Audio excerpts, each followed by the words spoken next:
Assalamualaikum warahmatullahi wabarakatuh. Salam sejahtera untuk kita semua. Pada video pembelajaran kali ini, materi yang akan dibahas masih di bab statistika tentang penyajian data. Oke, stay at home, kita belajar dari rumah atau BDR. Langkah pembelajaran kita yang ke-0 itu adalah berdoa. Kemudian cuci tangan pakai sabun, jangan lupa biar terhindar dari COVID-19, amin. Kemudian yang kedua, siapkan alat tulis kalian.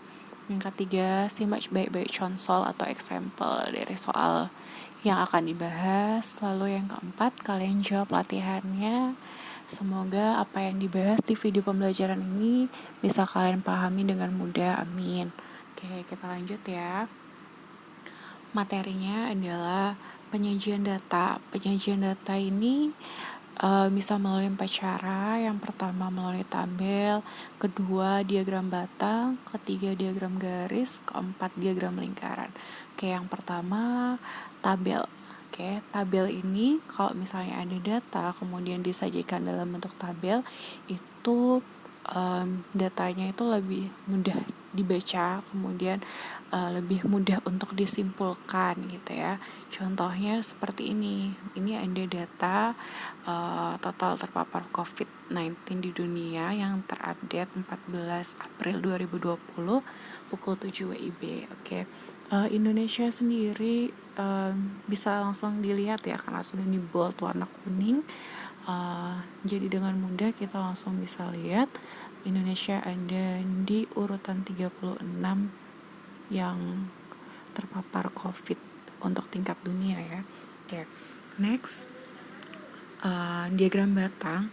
Diagram batang ini biasa digunakan untuk data berbentuk kategori. Contohnya ini data kategori pasien dalam pengawasan atau PDP dan orang dalam pemantauan atau ODP di wilayah Provinsi Kepulauan Riau.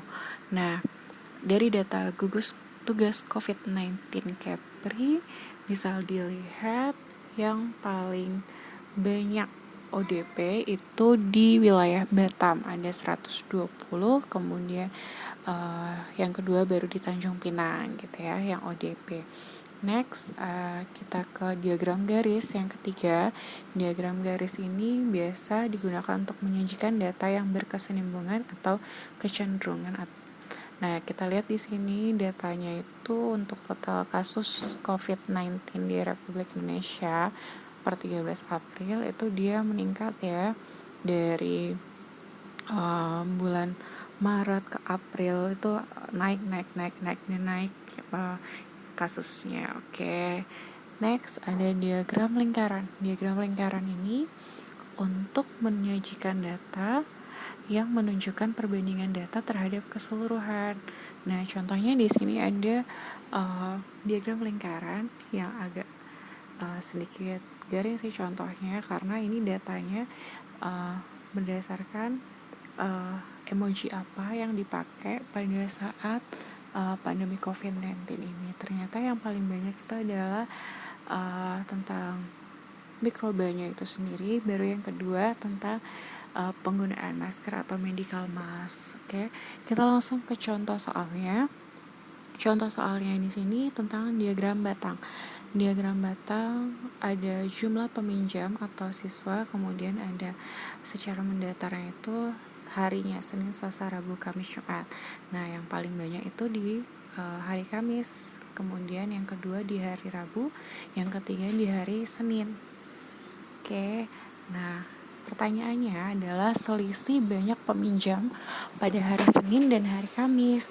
Kita lihat di sana di hari Senin ada 35, terus di hari Kamis ada 50.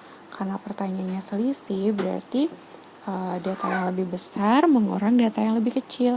Jadi yang hari Kamis dulu yaitu 50 dikurang dengan data di hari Senin. Jadi 50 kurang 35 hasilnya adalah 15 siswa. Jadi jawabannya adalah yang C. Next ke soal nomor 2. Soal nomor 2 itu adalah tentang tabel ya. Di sana tabelnya itu data tunggal berbobot, jadi ada nilai, ada frekuensinya. Jadi yang nilai 4 ada 3 orang, yang nilainya 5 ada 1 orang, yang nilainya 6 ada 7 orang, yang nilainya 7 ada 6 orang, 8 ada 4 orang, 9 ada 3 orang, dan 10 ada 1 orang. Pertanyaannya adalah siswa yang mengikuti remedial itu banyaknya berapa jika siswa yang nilainya di bawah 6 harus mengikuti remedial. Jadi kita lihat di sana yang nilainya di bawah 6 berarti nilai 6 juga termasuk ya. Jadi kalian nambahinnya bukan hanya yang dapat nilai 5 dan nilai 4 aja, tapi dari yang dapat nilai 6. Jadi 7 orang tambah 1 orang tambah 3 orang, jadi ada 11 orang atau 11 siswa. Jawabannya nilai yang C. Kemudian yang di soal nomor selanjutnya, nomor 3 ya, tentang diagram lingkaran. Diagram lingkaran di sini itu tentang data siswa pada saat berangkat sekolah. Nah, jika banyak siswa yang berangkat sekolah yang diantar dengan orang tua, ada 60 siswa, banyak siswa yang berangkat dengan menggunakan sepeda adalah titik-titik. Kita lihat ya datanya di sana, yang sepeda itu justru malah nggak ada berapa derajatnya. Yang ada derajatnya hanya yang diantar orang tua, yang naik angkot, dan yang jalan kaki. Oke, kita bahas aja soalnya. Jadi yang tadi berangkat sekolah diantar orang tua itu kan ada 80 derajat. Kemudian yang naik angkot ada 60 derajat, yang jalan kaki ada 120 derajat, lalu banyak siswa yang diantar orang tua ada 60 siswa, dan pertanyaannya adalah berapa siswa yang berangkat ke sekolah naik sepeda. Oke, kita jawab. Total satu lingkaran penuh itu kan 360 derajat. Berarti kita tentukan dahulu berapa derajat yang berangkat sekolah naik sepeda. Caranya bisa seperti ini, atau kalian pakai cara lain boleh gitu ya. Tapi harus sesuai dengan konsepnya.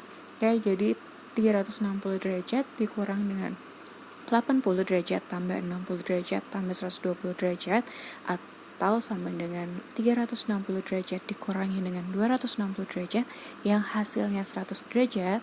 Nah, setelah kalian ketemu berapa derajat yang naik sepeda, kalian bisa gunakan konsep perbandingan senilai yang sudah dipelajari.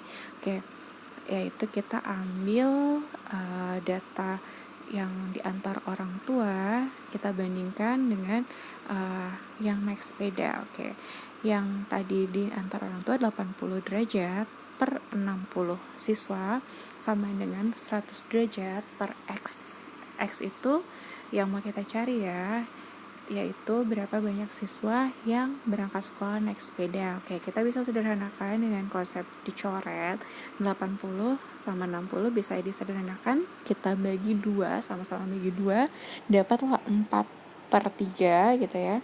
Lalu 4-nya bisa kalian sederhanakan dengan 100, jadi 1, 4 bagi 4 1, 100 bagi 4 25, baru nanti dikali silang 1 kali X, 3 kali 25, 75, maka X tadi atau banyaknya siswa yang berangkat naik sepeda itu berarti 75 siswa. Oke, sampai di sini semoga kalian ngerti apa yang saya jelaskan gitu ya.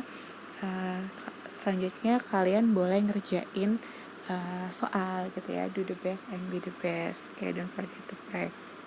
Ini soal nomor 1-nya tentang diagram lingkaran, dan soal nomor 2-nya tentang diagram batang. Kayak selamat ngerjain.